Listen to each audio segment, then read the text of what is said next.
social and cultural issues which affect an evolving and emerging Indian American community committed to preserving the vast customs of a vibrant cultural heritage.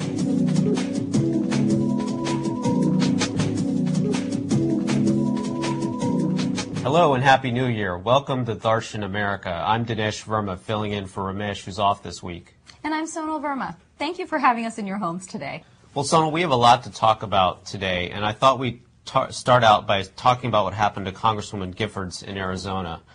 And, of course, she was the victim of a terrible shooting out there. And I wanted to talk about this in the context of what's happened to discourse with American politics, because it seems like we've gone way off the deep end, and everybody's a little too agitated and fired up about everything. And this shooting is a prime example. I think that this shows America on its edge. Mm-hmm. Well, I have to agree, Dinesh. I think it's a horrible situation that has occurred out in Arizona, and our hearts go out to the families of all the victims.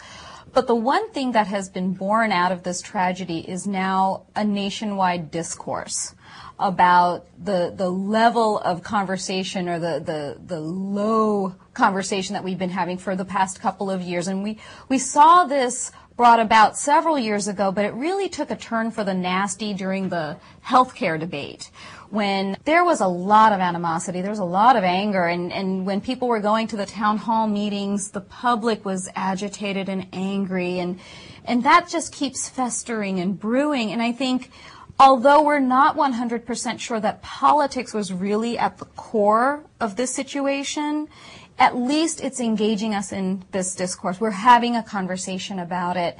And I hope that by having this conversation, we tone down our rhetoric.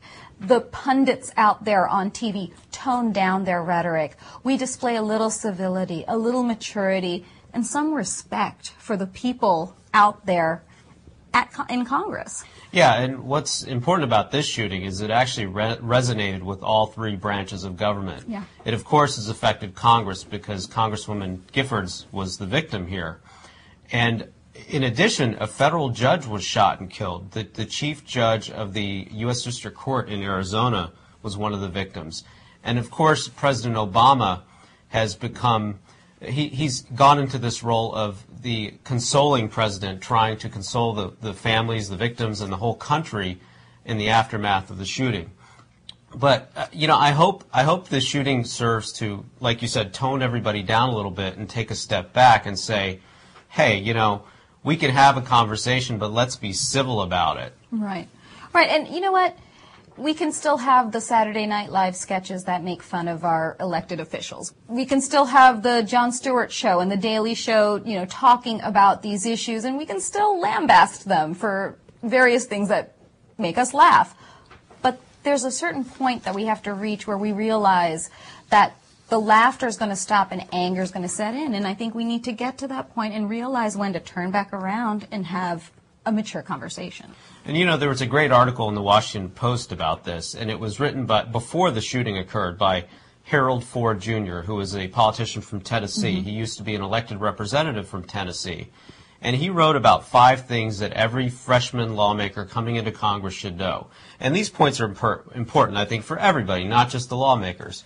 First of all, he said, real leaders are able to compromise, and that's something we've forgotten. We've gone from what I heard, John Boehner the complainer, to John Boehner the town crier. I really haven't seen that hand come out and say, I really want to work with you and try to get something done with the new Congress. All I've seen is, let's repeal health care reform. And so I think that first point resonates. You've got to be willing to compromise. Secondly, he said, travel, because you've got to get out there and see the world and become familiar with all these other places, Brazil, India, China, Asia in general, mm-hmm. where development there and the economies there are going to affect us here in the United States. So you've got to recognize that and get to know these places. The third thing he said is become an expert. With whatever you're debating, whether it's health care or anything else on the domestic agenda like spending, become an expert in whatever it is. Don't just toe the party line and use the rhetoric. Actually try to understand what it is you're debating. And his fourth point was that you ought to not take politics personally. And I've seen a lot of people taking politics personally. A lot of these politicians hold grudges now, and they bring issues up 3 years later about what happened during this other debate, and they try to use that as leverage. So hopefully with new blood coming into Congress, we're going to get rid of some of that and shed some of that. And the last thing he said was, have fun. Remember, you got to have fun with this. That's part of it too. So that was a nice piece that I thought that he put together, and I think it's worth a mention. I have to agree, and I hope that the freshman representatives who do come in, or who have come in this year, take it to heart and realize that the atmosphere in which they've entered Congress does not have to be the atmosphere that they keep. They can change things. That is a politician's job, to have change, positive change that's good for the country. And the new blood that's come into town, they have the ability to do that. We've seen President Obama do a lot of the things that were listed in Mr. Ford's article. And he's the president, and he's been doing that. So he stands as an example of how you can achieve that. I mean, the president has been criticized for some of his compromises, but he's doing things with an eye towards an end goal, and that's what I think all the politicians need to think about.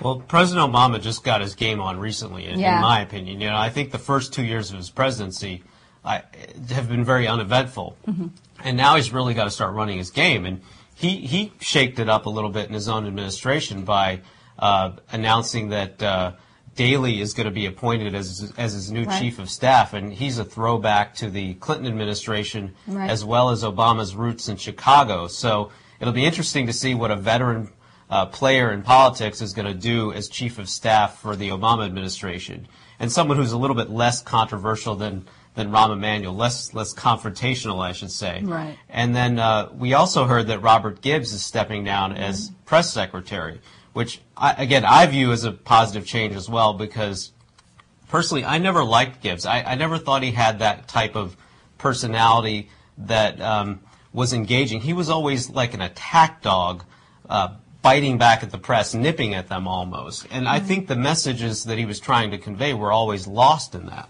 Right. Well, Obama's gone back to the Clinton administration for quite a bit of his staff. He's handpicked Bill Daley. He's his Secretary of State is the former president's wife. He's gone back because you know what? Those people worked. They worked out for the country back in the day, and he's going back to them. He has good relationships with them. They're going to have a good dialogue about how to guide this country.